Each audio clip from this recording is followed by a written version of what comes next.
Hey, GoodMouth Monday to you.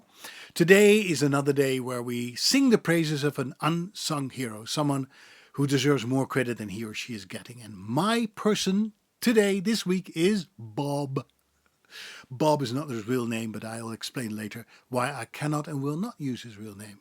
But Bob was my builder. Yes, Bob was my builder of the very first voiceover booth that I designed myself. Because before Bob came into my life, I was recording in the attic of a house in a Pennsylvania neighborhood that was kind of a vibrant neighborhood. Lots of things were going on, including people doing yard work all the time, lawnmowers, leaf blowers.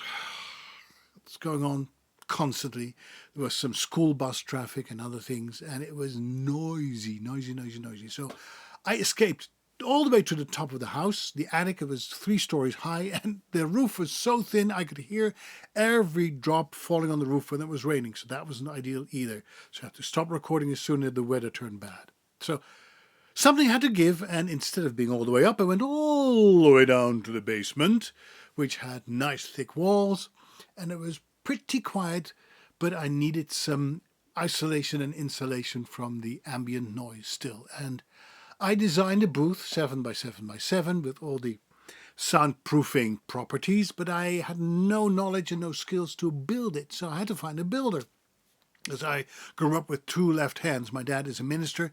He didn't know anything about do-it-yourself things. I am a danger with knives, with forks, with pliers, and with hammers, so stay away from me when you see me with a hammer. So I needed to find a builder, and at that time, an ex-boyfriend, I think, an ex-boyfriend of my wife, got in touch with her again, and he basically had to make amends. He was doing the 12-step program of an alcoholic who needed to say sorry to the people that he hurt in the past and see if he could make it up. And so he got in touch with my wife and said, "I'm so sorry for what I did to you, and I didn't have my life under control, but now I'm sober and I want to make amends. I want to see what I can do for you." And my wife said, "Well, I'm pretty much set, but my husband would like to have a new voiceover studio.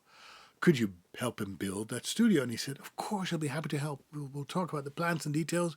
We'll get all the materials, and then maybe he can lend me a hand when we put everything together." And that's exactly what had happened. So for the next 15 years after Bob came back into our life, I had this wonderful voiceover studio that has helped me make lots of money. It really propelled my career to a new level. So I will be forever grateful and thankful to Bob. We don't follow each other on social media, but if for some reason you happen to come across this video, Bob, thank you so much. You were amazing. It was fun. I learned a lot from you.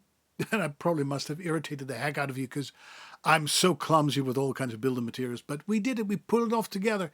And I used this and I made money in the space that you built for me. And I'm so grateful and I hope you are doing well.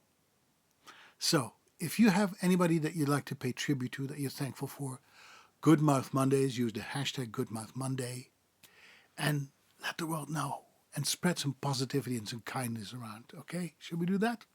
See you soon. Bye.